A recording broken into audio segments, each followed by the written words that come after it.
Сәлем барлықтарыңызға. Күз мезгілі келіп, күн салқындап, үйге келгенде ыстық тамақ жегіміз келеді.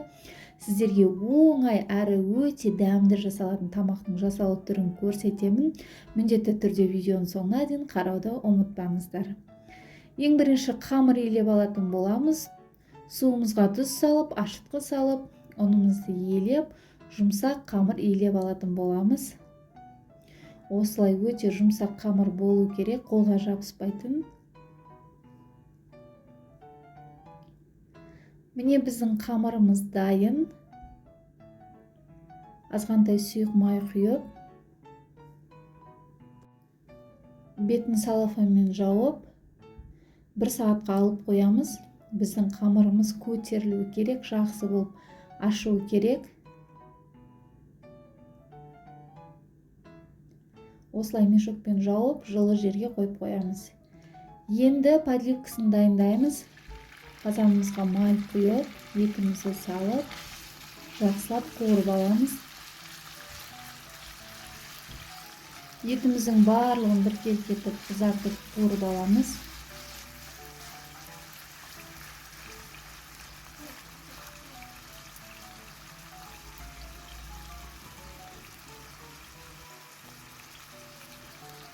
Міне біздің етіміз қуырылды. Өте қатты қуырып жібермейсіздер. Енді оның үстіне пиязымызды саламыз. Пиязымызды да салып, 2-3 минут жақсылап қуыратын боламыз.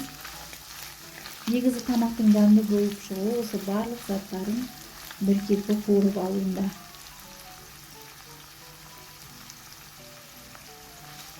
Пиязымызды да 2-3 минут осылай қуырып аламыз. Енді оның үстіне картошкамызды және болгар бұрышын салып, жақсылап қуырып аламыз. Енді оның үстіне қызанақ салып, тағы да жақсылап араластырып қуырып аламыз.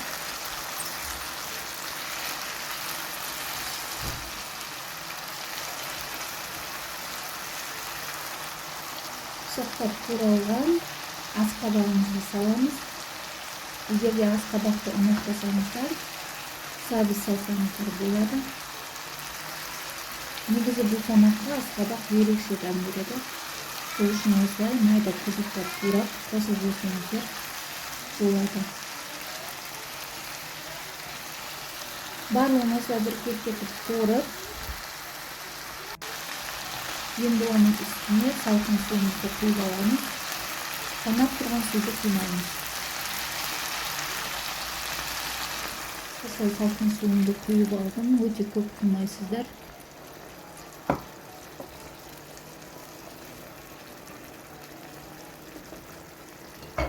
Қақпағын жауып, қайнағанын күтеміз. Міне бізде тамағымыз қайнап шықты. 10 минуттай қайнады қазір тамағымыз. Енді осының үстіне ас көктерімізді саламыз. Өздеріңіз қалаған ас көктеріңізді салсаңыздар болады. Және ұсақтап туралған сарымсақты да салып аламыз.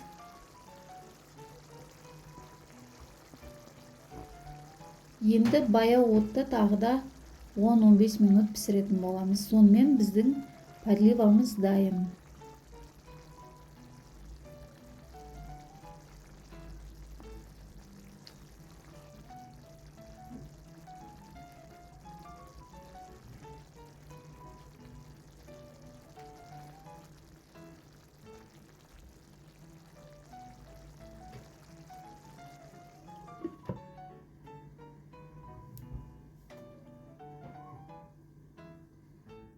Міне біздің қамырымыз көтерілді. Өте қатты ашуының қажеті жоқ. Қамырымыз өте жұмсақ болып ашыды. Енді осыны осылай бөліктерге бөліп аламыз. Дәл осы мен көрсеткен етіп бөліп алыңыздар.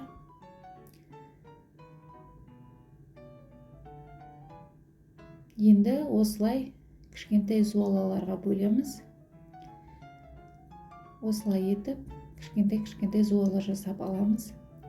Егердер сіздер үлкен қаласаңыздар, қамырларыңызды үлкен қылып жасасаңыздар да болады. Мен жегенге ыңғайлы болсын деп осылай кішкентай етіп істеймін. Бұл тамақтың атын білмеймін, негізі бірінші рет жасап тұрмын, бірақ өте дәмді болып шығады. Асқабақты балалар сүйсініп, тауысып жеп қойды. Дайын болған зуалаларымызды 5 минутқа тындырып қоямыз және келесі бетін, яғни осылай етіп жайып аламыз. Қолдың көмегімен ешқандай оқтаудың қажеті жоқ. Қамырымыз сондай жұп-жұмсақ. Өте тез дайын болатын тамақтардың бірі. Кейде манты жегілеріңіз келеді, сол кезде осы тамақты бірден жасасаңыздар болады. Енді қамырларымызды жайып алғасын, үстіне осылай сұйық майымызды жағып аламыз. Өйткені қамырларымыздың ортасы жабысып қалмау үшін. Осылай жарты тәріз, ай тәрізді етіп жасап аламыз. Мен тағы да бір-екеуін көрсетейін сіздерге. Өте тез жайылады. Осылай майымызды жағамыз. Бүктеп, ай тәріздетіп қазандарымызға салатын боламыз. Манты қазанымызды осылай майлап аламыз. Дәл мен көрсеткен етіп жасаңыздар. Осылай қазанымызға саламыз. Менде 20 дана шықты. Мен орташа қамыр иледім. Отбасыларыңыздың санына қарап, қамырларыңызды үлкейтсеңіздер болады. Мен бірінші рет жасап тұрғасын, осылай аздап жасап көрдім. Міне осылай менде дайын болды. Орталарын кішкене ашып қойыңыздар, өйткені қазір қамырымыз көтеріледі. Менде осындай 2 лист болды. Енді осы қамырларымызды қайнап тұрған суға, манты қазанымызға салып, 20-25 минут пісіріп алатын боламыз. Міне біздің қамырларымыз дайын, 25 минутта пісті. Өте әдемі болып шықты, көтеріліп. Енді осыны бірден табағымызға салатын боламыз. Егерде бетін жауып қайтадан қойып қойсаңыздар, қамырларыңыз қайтадан басылып қалатын болады. Осылай табақтарымызға әдемі етіп салып аламыз. Өздеріңіз қалаған түрде безендірсеңіздер болады. Ортасына осылай подливамызды саламыз.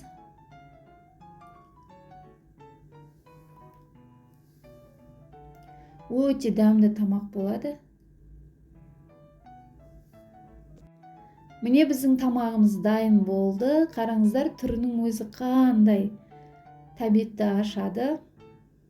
Өте дәмді тамақтардың бірі. Бірінші рет жасап көрдім. Біздің отбасымызға қатты ұнады. Сіздерге де кеңес беремін. Дәл мен көрсеткен рецептпен жасаңыздар. Өте тез және ерекше тамақтардың бірі болады. Осылай ортасын ашып, ішіне салмасын салып жесеңіздер, дәмі енді айта алмаймын, өте дәмді болады. Біздің отбасымызға қатты ұнады. Сіздер де жасап көріңіздер. Егер де менің каналыма тіркелмеген болсаңыздар, міндетті түрде тіркеліңіздер. Менің каналымды қолдауды ұмытпаңыздар. Жаңа видеоларымды көріп, лайк басып, комментарий жазып, менің каналымды қолдап жүріңіздер. Барлықтарыңызға ас болсын, сау болыңыздар.